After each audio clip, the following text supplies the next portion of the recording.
Hey guys, today I'm going to be sharing my top 4 tips for you when you stop drinking alcohol. Now, these are my top 4 tips that I think would have made me more successful on my journey, and I'm hoping that they're able to help you.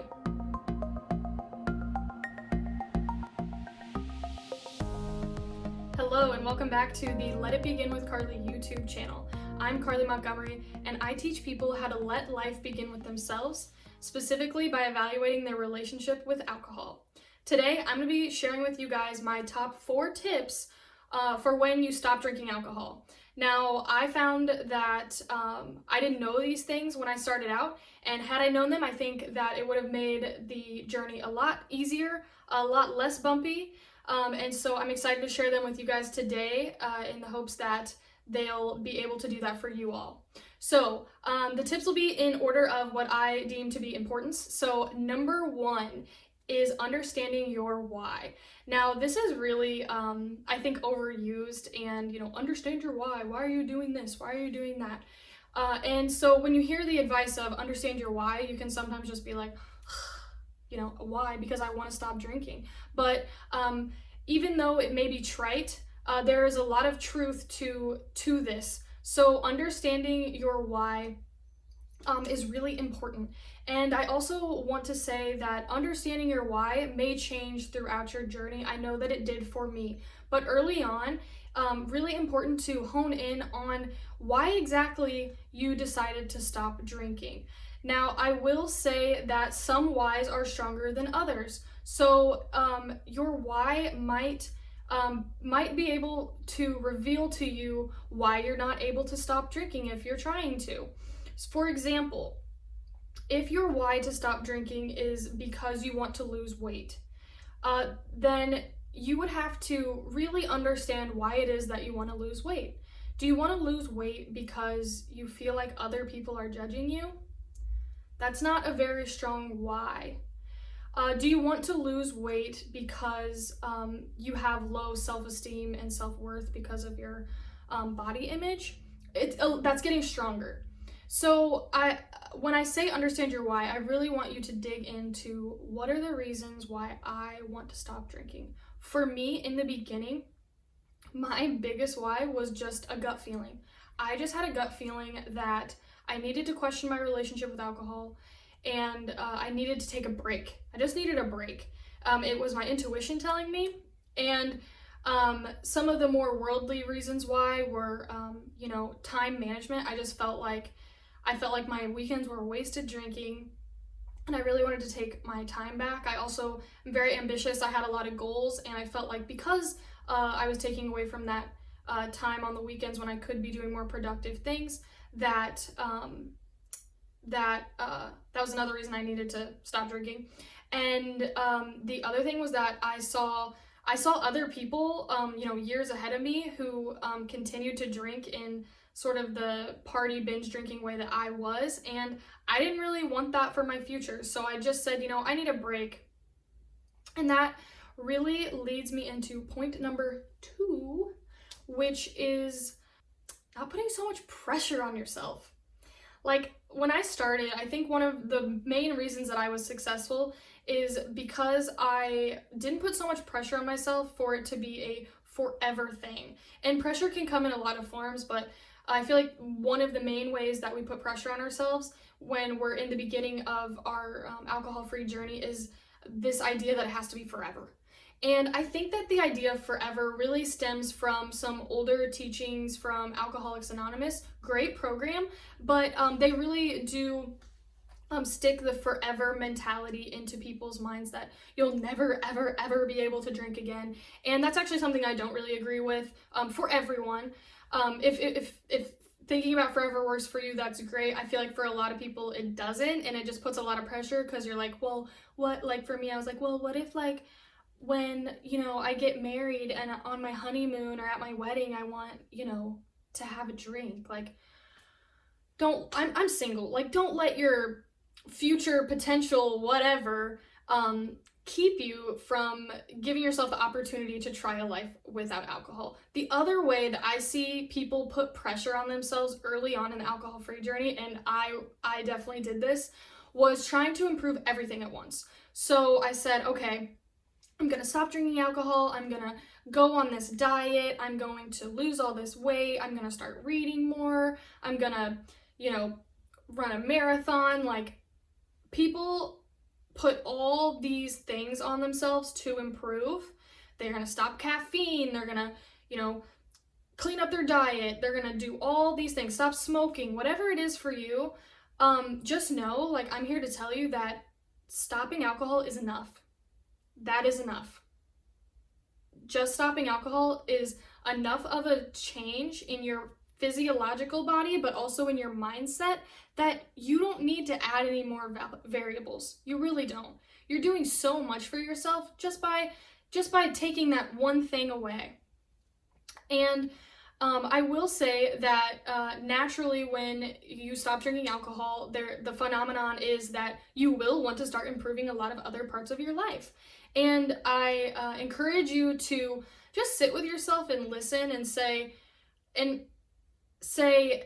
am I ready to take on something else? Really ask yourself that, and don't be hard on yourself. Don't be judgmental. You don't have to do everything at once. Honestly, if you try to do everything at once, it'll probably backfire. So take it slow, take it easy.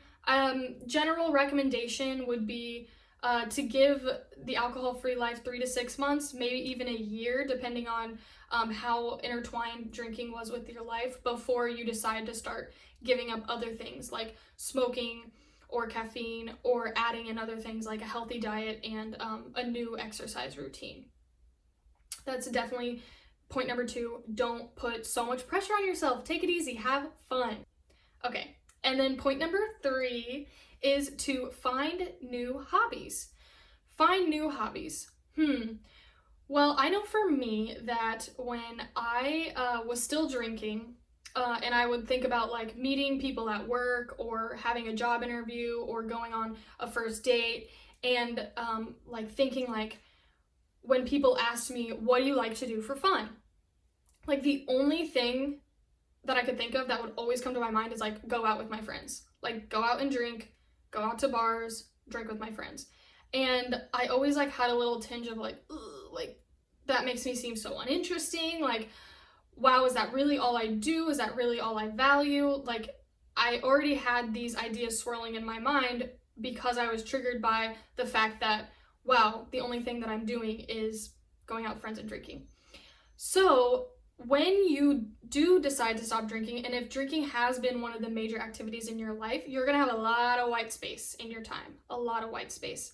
And a lot of times that's alone white space, because a lot of the people you're spending your time with, they are still going to continue to drink and do other things, and that's probably an environment that you probably don't want to be in all the time. Like, yeah, I still went out with my friends occasionally, but it just wasn't fun anymore to go out all the time when I wasn't drinking. So I definitely think that investing in hobbies early on is important. For me, I started reading a lot, and I was really intrigued by the alcohol-free life as soon as I stopped drinking, and so I invested a lot of time and energy into learning about the alcohol-free life, but also learning about nutrition, because I was trying to boil the ocean and do it all at once, but I was able to invest a lot of time and energy into that, and I think that really helped me fill my white space. So I encourage you to figure out what hobbies it is that you would have been doing had you not been drinking all the time. So is it painting? Is it some other sort of crafting?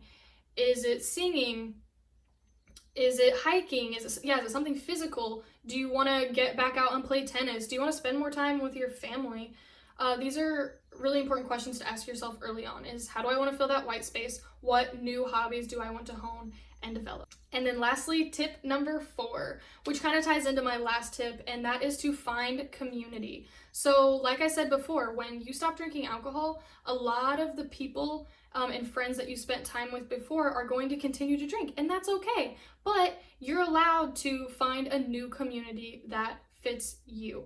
And it's really hard to find new people and find a new clique, but as you focus on yourself and improving yourself and what interests you, naturally you'll find a community along the way. So if you get really into hiking, chances are you're going to start finding friends that enjoy hiking, and that's an activity that doesn't involve alcohol.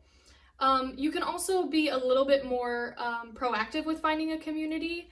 For me, I found community on Instagram when I started my own platform, but the community is also there to engage with and interact even if you don't want to start your own Instagram account. I also found a lot of success on the app Meetup. I started attending an alcohol-free brunch every Sunday with a group of girls in San Diego that want to have brunch and it not be over mimosas, which was awesome. So check out Meetup in your area or start your own Meetup. You might be surprised how many other people want to attend. You can also go to an Alcoholics Anonymous meeting, AA meeting. I've never done an AA meeting. I did one AA meeting actually, and it was a meditation AA meeting, and it was open for non-alcoholics, so that's why I went. But try Alcoholics Anonymous and see if that works for you. There is a good community there. Try different meetings because every meeting has a little bit different vibe and feel to it, so I really encourage trying different meetings. So yeah, tip number 4 is to find your new community that supports your alcohol-free lifestyle. All right, guys, that's all I have for today. Hope you enjoyed the 4 tips on what to do when you stop drinking alcohol to make you more successful, really enjoy the process, and to really have fun. Thank you, and let me know what you thought down below in the comments. Also, please hit the subscribe button and join me on Instagram at letitbeginwithcarly, or check out my website www.letitbeginwithcarly.com. Thanks guys, and have an awesome day.